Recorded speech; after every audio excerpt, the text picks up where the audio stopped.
Shalom lekulam and welcome to the 9th class for the intermediate Kabbalah lessons. As we said before, in this lesson we're going to be talking about haRishon and the rising of the olamot. Before we start, recently we've been adding a kavanot, an intention before we study. And today there's no difference. We're gonna do the same thing. So let's start with the intention. And it says like this: intention is not a personal matter. It is written as one man in one heart. The unification is the vessel. You must connect with others. Through that, you find your corrected vessel. You find that the Creator does not relate to you as an individual, but according to the extent to which you make of yourself an adequate vessel through all of the other vessels. Therefore, there can be no intention if you turn to the Creator while disconnecting yourself from others. You have nothing to turn to the Creator with, since it is only possible to address the Creator with the request, "Help me connect with others," since through the connection with them, I acquire a vessel for your inspiration to become similar to you. So this intention is similar to the intention that we have in the previous class. It's basically we're basically talking about the connection between all of us in order to create this this vessel that will contain the light, and that's the only way we can receive all the light or all the upper light if we connect with each other, if we start loving each other, and if we start having love covering all the faults and all the imperfections that we have. And it's very important because it says the unification is the vessel. Only when we're united, that's when we create a vessel, and through that you find your corrected vessel. Through loving other human beings as yourself, you start correcting that vessel, and then you find that the Creator does not relate to you as an individual, but according to the extent in which you make yourself an adequate vessel through all the other vessels. So in some religions, you're going to find this saying that they basically have this personal savior, and all that's fine. You know, that's Kabbalah teaches about that we need to be our own personal Messiah by performing our own corrections. But the only way you can actually become your own Messiah and your own basically personal savior is if you connect to others, if you actually create a bigger vessel by uniting all these other vessels that are out there, and by putting yourself behind and putting these other vessels before you. So they are the ones that are going to be basically your priority. If they advance, you'll advance, and that's how it is.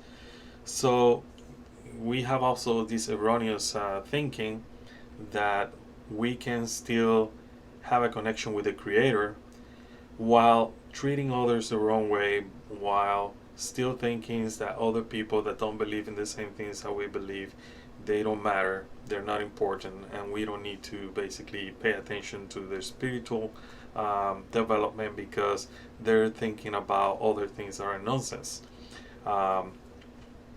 In this case, people of one religion, of one belief system, thinking that the other people that believe differently are wrong, or they're not saved, or they're simply, I don't want to hear what you have to say about spirituality, because you have to understand, something that in Kabbalah you're going to learn if you study Kabbalah properly, is that the Creator's messages doesn't come necessarily in the package that we like.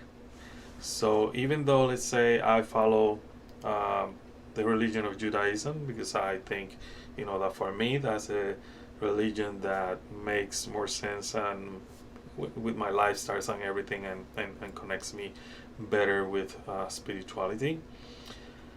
There comes a Christian or a Muslim and tells me different opinions about what they belief, and probably something new, probably it's a revelation that I don't have. And because I am set on my beliefs, I don't accept their messages because they're from a different religion, and I'm faithful to my religion. And there's no problem to be faithful for your religion, but be of an open mind, but more than an open mind, more than an open-minded person, be an open-hearted person. Be of an open heart. Why? Because through these people, even though you didn't like the package, the message came from the Creator. The content is what is important. I personally find sometimes a lot of inspiration when I read Kahil Gibral, his poems, from the Sufis, and there are some books of Christianity that I have read, and they bring inspiration as well. Like The Imitation of Christ is one of them. Also from the Buddhists and the Hindus, I got the Bhagavad Gita, and I read it, and I find inspiration of them as well. Because you have to be open-minded and open-hearted, and you have to let those messages also come to you, because sometimes religion lacks the language in certain aspect for us to say something properly. But also some religions might have a language that might help your religion to be more connected to the aspect that it cannot be explained through the dogmas or doctrines or belief system that we have put ourselves into. Because at the end, everything is the Creator. The Creator is good that does good. Now that you have chosen certain path, certain spiritual path, like in my case, I've chosen Judaism and Kabbalah as my spiritual path, right? That's different. I chose that. But that doesn't mean I'm gonna basically not listen to the other people, what they're telling me. If they're talking to me about love and unity, I will listen. Now, if they're talking about hate, division, things like that, I will listen respectfully, and I will try to get out of that situation as soon as possible, respectfully, right? And maybe it would be nice, to try to influence the other person to think about unity and love, that kind of stuff. But if it is not possible, don't even try, because it will bring more division than unity. Sometimes just saying, all right, thank you for your opinion, bye-bye, that's good. But imagine if you can influence the other person by your own example, by being a living example or embodiment of love, just as the Creator, a giver just as the Creator. You are manifesting the Creator to another person. You are becoming basically similar to that what you want to be, spiritually as well. So try to do that, and also, which is something that we're going to be trying, practice the real prayer. Real prayer is not asking the Creator to change the situation that I'm in. Real prayer is asking the Creator to change me, so I can see what is the message, what is the lesson I have to learn in this situation that I am in. And that's why in this intention, this Kabbalah, it's telling us, this is actually from Rav Michael Lakeman. He's the Rav for the group N.A. Baruch in Israel. Great teacher. I have studied with him, and he's one of the best teachers out there. It says here, help me connect with the others, since through the connection with them I acquire a vessel for your inspiration to become similar to you. So it's by joining forces with other people, by joining forces with people that are like-minded, that you will actually, by also basically giving yourself to them, not giving yourself to the point that they're going to abuse you and use you, but that you're doing your spiritual work not for your sake, but for the sake of others. That's how you're going to find yourself acting in similarity to the Creator. It's hard work, because the mind is tricky. It tricks you to think that you are self-righteous. It tricks you to think that what you're doing is good for the Creator. and what you're doing is good for the other person. But when you do that introspection and you really look at it, you're gonna find yourself that it is very egoistic, and that's what you need to correct. You start from lo lishma, no for his name, until you reach lishma, for his name. So just try it, okay? That's basically the message of this intention. So we start with this intention, and remember, as we are studying, keep this intention in mind, because the whole point of studying is not about knowing the concepts and all these things about Kabbalah. At the end, you're gonna see that all this knowledge is nothing if we're not practicing, doing practical Kabbalah, practicing with our fellow men and creatures out there. So let's now go to the next slide. And if you remember, in the previous lesson we talked about Atik, and how after the Shevirah HaKelim, basically there was a sivug in a place called Metzach. Metzach is like the forehead, in a Parsuf, and that was Reshimo 1-0, and from there a Parsuf called Atik was born, and it was in Ibur, but then it was in a state of Katnud, smallness, and then when it reached the state of Gatlut, it actually wasn't under the laws of the second restriction, it was under the laws of the first restriction, so it was a complete Parsuf from all the way down. Then after that, he started acting under the influences of Sium Bet, basically using just the vessels of bestowal. And then from it, we have from the pay of Atik, Arin Camping was born, reaching all the way from the pay to the top, to the Parsa. And Abi was born from the pay of Arin Camping all the way to the Parsa as well. Then Seramping was born from Abi, Abba Ve'ima, which is Chokmah Bina, and Seramping, which is Tifaret, was born from the pay of Abi all the way to the Parsa. Then Malchut from the pay of Abi all the way to the Parsa. And that's basically Arin Camping, Abi, Seramping, Malchut. That's Olam Atzilut, the world of Atzilut, the world of correction. Okay, so that's very important. And after that, after the Shevirah HaKelim happened, there were also something below called the places of Briah, Yetzirah, and Assiah. And these are yet places. They're not, like the world themselves.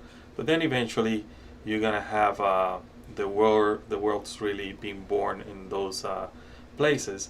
But even though you're gonna see the places of Briah, Yetzirah, and Assiah, they are born in a higher level. And this is when Atik is above the Tabur. When Atik is above the Tabur, everything goes up 1 degree.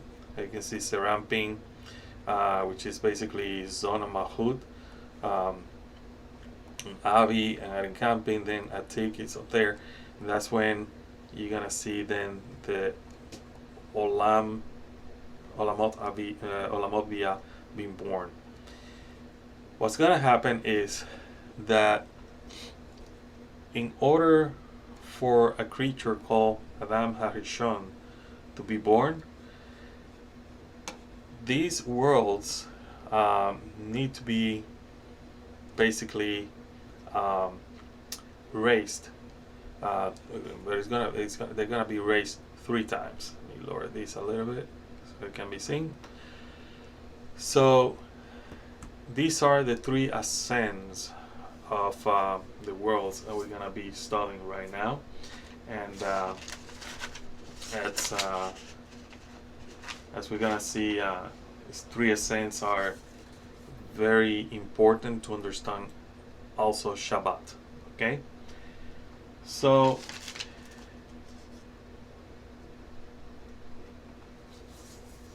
as we mentioned before, the world of Briah and Adam haRishon were born from Malchut the Atzilut. So it's basically, this is Malchut the Atzilut right here, right? And what we're gonna see is the following. Adam haRishon is made from Malchut of Ein Sof, which makes him a legitimate, real creature, as we mentioned in the previous class. And Adam haRishon is a parsuf that is created to correct the 7 fallen melachim, the 7 fallen kings that died during the Shevirah HaKalim. Remember, we mentioned about these kings that died. It mentions 8, but there was one that actually didn't die. And when you read in the Torah, it's going to mention that king that didn't die. And the reason is that we know he didn't die is because of all the kings that are mentioned in the Torah, there's one king that his name is mentioned and his wife is mentioned. So that means it's a complete parsuf, so it didn't die. It was corrected. So that's something to keep in mind, because we mentioned that in a previous class as well. So Adam haRishon was born through a sivuk made when Malchut the Atzilut rose to Abi. So what we're gonna see is that this Malchut is gonna go all the way here. And where are we gonna see that? So as Malchut goes from here, its place, to Serampin, it goes actually 1 degree up. So what we're gonna see is that then, even though above the Tabur we have Briah, now we're gonna have Yetzirah above the Tabur. When Malchut rose all the way to Abi, what we're gonna see is that Assiah was below the Tabur. Now all the words of Biyah are above the Tabur. So we have 3 basically a sense of the world at that moment. So because Adam haRishon was born at that moment, when the words of Biyah were above the Tabur, he received the lights of Naran, which is Nefesh, Ruach, Neshama, from this word, the words of Briah. Because it was also in the area of Atzilut, because this is Atzilut. Remember, this is Atzilut right here. It also received additional lights of Nefesh, Ruach, Neshama from Atzilut as well. So we have Adam haRishon with none of its parts in Assiah, or the Olam Haseh. His guf located in Olam Yetzirah, and his nefesh in Briah. His ruach was from Nukbat the Atzilut, his neshama from Zerampin the Atzilut, and his neshama from Avi the Atzilut. So what we see is that this parsuf was basically, and when he says it wasn't in the word of Assiah, we're talking about this here. Assiah is below, Adam haRishon is above. So therefore, this parsuf was born right here, right? It's basically none of these parts are in Assiah, okay? None of the parts in Assiah.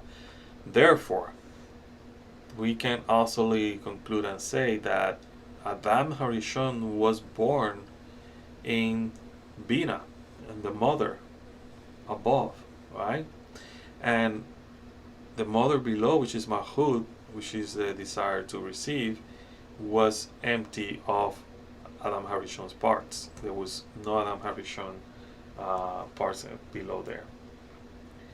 Adam haRishon was born during the state in which the words were in Erev Shabbat, of Friday evening before the night of Erev Shabbat, by what is called in Kabbalah an awakening from above. The words perform a 1-level aliyah or ascension together with Olam haRishon to the place called Haseh of Olam Briah. So basically, we have the first ascension. On the second ascension, we have Adam haRishon basically. So Adam haRishon should be, if let's see if I can move around. Adam haRishon should be like around here.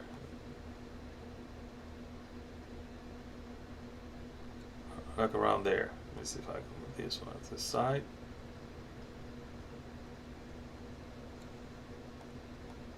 So that's Erev Shabbat, basically. And it's very important to know this, because then you're going to understand the fall as well, and why the sin of Adam haRishon made all these ascensions that were taking place in order to become Shabbat, completely Shabbat. This year, everything fell down, everything fell, and even Adam haRishon fell as well, and fell to a place called Mador, Kliphot, the place of the Kliphot. Okay.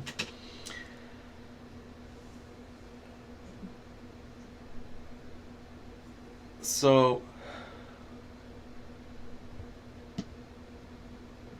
Malchut rose to Abi, as we mentioned before, to give birth to Adam haRishon. So Malchut from here rose to this here. So if we have Briah here, that means that Briah is gonna be going higher, right? So we have basically Briah going higher a degree, and Seraphim going higher a degree, and that's when Abi and Ima receive, or look at them, face to face, and from there Seraphim, we're gonna see that receive the light, Nuba receives the light, and therefore Adam haRishon is born on that very moment in which the light start coming down all the way. So the ascension was part of this ascension, where Adam haRishon was born, was part of three ascensions made by the olamot, the worlds, right? The first elevation is made by an awakening from above. So the first elevation is just made by the Creator. Has nothing to do. Remember we mentioned, Atzilut. Then we have, let me go back to that picture, which is, there you go. We have the Galgal Tainaim that create Olam Hatzilut. Then we have the world of Biyah, and to create basically the Galgal Tainaim Hab, or Hab and Galgal Tainaim to create the world of Biyah, and then Galgal Tainaim Hab to create the human souls, right? When these human souls ascend, then everything else ascend, right? So that's what we're talking here about, this ascension. This is how everything works in here. So we're talking about this ascension. The first one is basically the Creator, or the light itself, making the ascension. And this is the normal, what we're gonna say is a normal state of the worlds when they were born. The Olamim were born. Then there's a second ascension, but let's read first. The first elevation is made by awakening from above. Briah is raised to Asilut, and Asilut's Parsufim receive the light of Bina, which is Neshama. In the second ascent, the Yetzirah is raised to Asilut, and Asilut, the Asilut Parsufim receive the light of Chokmah, Chaya. So we're gonna see the first one, that Briah is raised to Asilut. So if we have Briah, the place of Briah here, Briah is raised to Asilut, that means above the Parsa, and that's when Asilut Parsufim received the life of Neshama. And then the second ascent was Yetzirah was raised above the Tabur, which is raised to Asilut, and receives the life of Chokmah, Chaya. In this ascension, Parsuf Adam haRishon is created by Malchut at the level of Avi, or Abba Ve'ima, as Malchut receives the intention to receive for the sake of giving back to the Creator. When Asivuk was made at this level, Adam haRishon was created using the attributes of Abi and Malchut of Ein Sof. Okay? So this is Avi, and this is where Adam haRishon is born. Okay? Make sure you take notes of that. So just to have a little parenthesis here, an awakening from above is basically an action made by the Creator, or an action made by the light, with no influence from anything or any soul from below, or any Parsa from below. However, an awakening from below is called Ma'in Nuchbin, or man, and it stands for feminine waters. This is basically like a prayer, a request done from the from those forces below. The influence from above, or the answer given to this request, to this prayer, is called Ma'in de Hurim, and it's called Mad, masculine waters. So that's something that you need to understand, because these requests that we're gonna hear about and all that, we call them prayers, and that's what we mentioned in the Kabbalah, in the intention, the Kabbalah.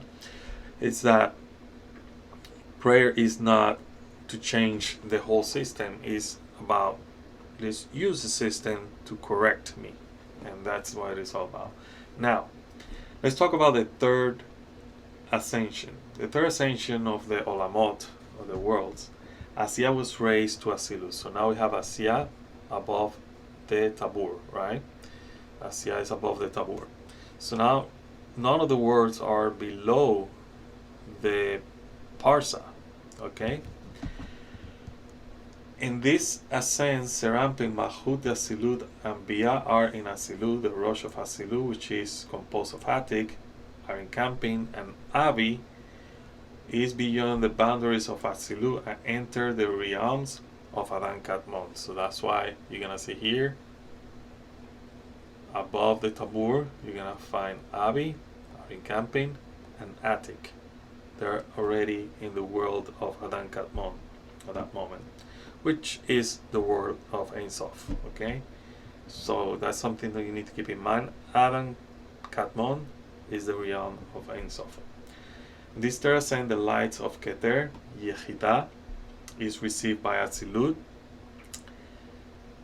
and the olamot of Briah rise according to the reception of the light by the Naran of Tzadikim. Naran of Tzadikim is basically the Nefesh, Ruach, and Neshama of the righteous soul. So, what is happening here is basically that these are the ascensions of the worlds before Shabbat, right? So these three ascensions are important, because what we see is that this here is called Erev Shabbat. Then here, what we're gonna see is that the higher Parsuf are going, are actually above the Tabur. They're already in that world of Ein Sof.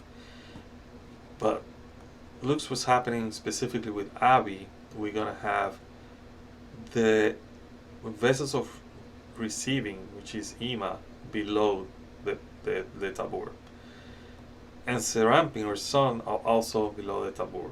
So there's still something here, right? What we said the words of Briah were, the words of Briah are the following: the 6 weekdays of creation, okay? So what needs to be corrected after the sin of after the breaking of the vessel is this here.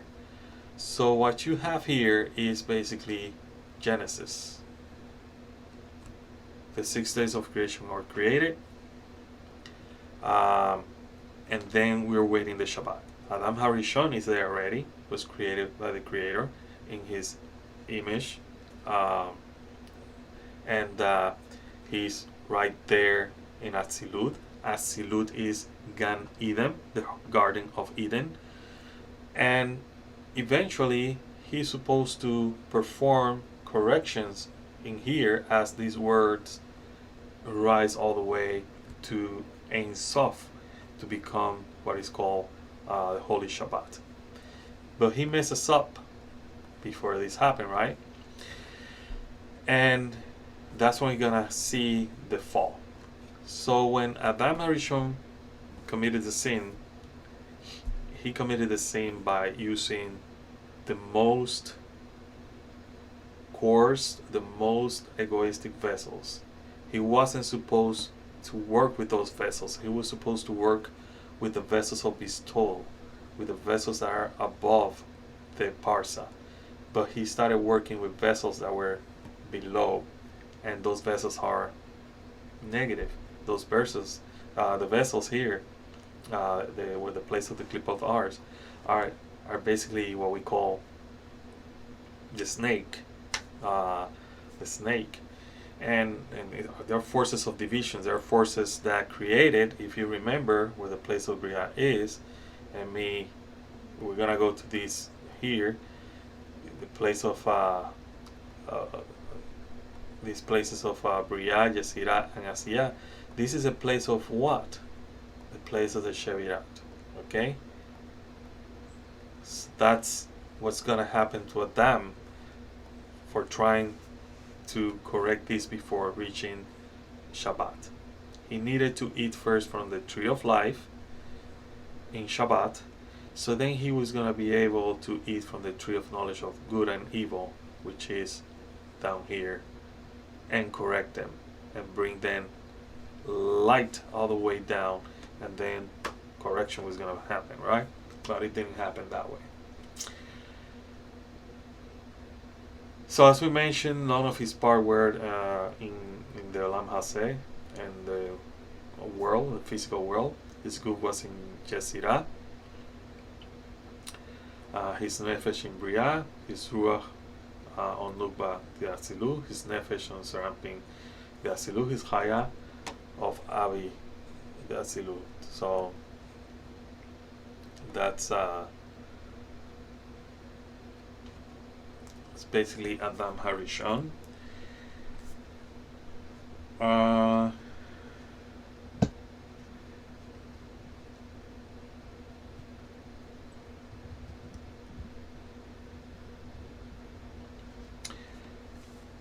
gonna read a little bit from the Zohar and the portion Kedoshim. It's gonna be in paragraph 70 for those of you who are following the traditional Zohar. That will be volume 3, page 33b. We learned that the beauty of Adam came from the glow of the supernal effulgence, the secret glow of Abba, since Adam had neshama, the Atzilut, and the beauty of Eve, such that no creature could look at her, the secret of her beauty, since her neshama, the neshama, came from Ima, the Atzilut. Even Adam could not look at her until the sin, when both their beauties were removed.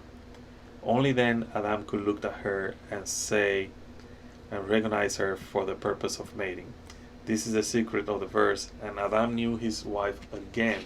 This is in Bereshit, Genesis chapter 4, verse 25.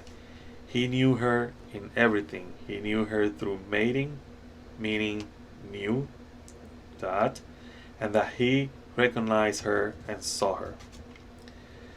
What was the sin that actually made Adam fall from grace? What were the forces that were at play in what we're seeing here? So basically, after the Sivuk, the olamot descended from the levels, just as the Shevirah HaKalim. Adam took Or Chokmah and gave it to the hap of Behinat Dalet the Dalet, and lost his screen to bestow. So he took basically what he did was he took Or Chokmah. The Or Chokmah is a terrible light. It's a light that it goes wherever it needs to go, but it needs to be basically clothed by Or Hasidim. It needs a pipe so it doesn't go everywhere and make a mess, right? So because he didn't have that proper discernment, what he did was that he used the Or Chokmah and gave it to the Ahab of Behinat Dalet the Dalet. And what is Behinat Dalet the Dalet? So this is all Behinat Dalet, right? This is all Mahut of Ein Sof. So Dalit the Dalit is down here. So he tried to give light to that, just as the Shavira Hakalim, the same thing. And what happened was that by trying to do that, his soul broke into pieces, and all the words fell down below the Tabur, including Atik, Camping, Avi, Seramping, and the words of Briah fell below to the place of where they were, but also this place where the Kliphot are. And the soul of haRishon also fell down to that place. Now what we're going to see is that his soul broke into 600 parts, and they fell to the Kliphot, as we mentioned. What needs to be understood that haRishon was in Gan Eden, which is Asilut. Now he was in there. He was able to eat from every tree of the garden, we call Etz Hagan, which are the vessels of bestowal. He was forbidden to eat from the Etz Da'at Tov Ve'Ra, the tree of knowledge of good and evil, which are the egoistic Kelim below the Parsa. So this is the tree of knowledge of good and evil. All the trees in Gan Eden, which is Asilut, right? So now what we can understand is what was the process before the book of Bereshit started, right? So this is some of you that have been following these classes patiently. Probably gonna get excited that finally we're gonna start studying the book of Genesis according to Kabbalah. But understand that this is right here. This is the 6 days of creation and the ascension of the olamot, the 6th day of creation, and the creation of Adam haRishon inside Gan Eden, and he was put in the middle of the garden, right? He was put right there in the middle of the garden. So he wasn't above the Parsa, above the Tabur or below the Parsa. He was in the middle of the garden, eating from the tree of, or every tree that was in the garden, which is Atzilut. And then there was also a tree of knowledge of good and evil, but that will be the Mahut part over here. Mahut the Mahut, Mahut Dalit the Dalit, Behina Dalit the Dalit. And then because his vessels of reception called Eve started having interaction with this level, because remember, vessel of reception, Eve, because it's a female part of the Parsuf, start interacting with the forces of Bina. So what do you think is going to happen? She wants to become a Vistor as well. So that's why she is said in the story of Genesis that she's the first one to eat from the fruit, and then she gives it to her husband. Her husband doesn't ask, what happened? How do you eat from this fruit and that kind of stuff? You just eat it, and then the breaking happened. And then everybody know the story about Eve saying, the serpent make me do it, and then Adam, the woman that you gave me, gave me to eat and I ate. And the question is, why you didn't ask first, what kind of fruit are you giving me, right? But that's just, like a legend in order to tell us what really happened with these forces here. So when Adam haRishon, who was supposed to basically continue elevating, these words, start interacting in order to bring the light before Shabbat, because this was supposed to be on Shabbat, but he started working with these lights before Shabbat, and trying to bring light below the Tabur is a mistake, because then now, as everything falls down, he started knowing death. And if you've been studying Kabbalah with us for a while, death means that the vessel loses its screen. It loses a screen, so it is considered death. So when you're dead, basically there's no light. The light basically depart because you're a broken vessel. You're no longer able to use the light properly. But when there's a proper filter, a proper light, then the vessel is working with the light, is alive basically, performing correction. The whole point is to correct the vessel completely, so the vessel doesn't leave, it obtains what is called eternal life. It means, what's the goal here, which is have the light going all the way from Ein Sof all the way to the Sium, to the very ending of the Parsa. But that didn't happen. haRishon wasn't able to do that because he did or tried to do this prematurely, and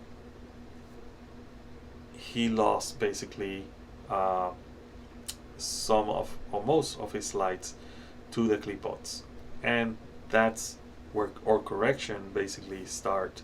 In the beginning, we see a correction of the word of Tohu, and now we are in a correction of the Nefashot, the souls of Adam.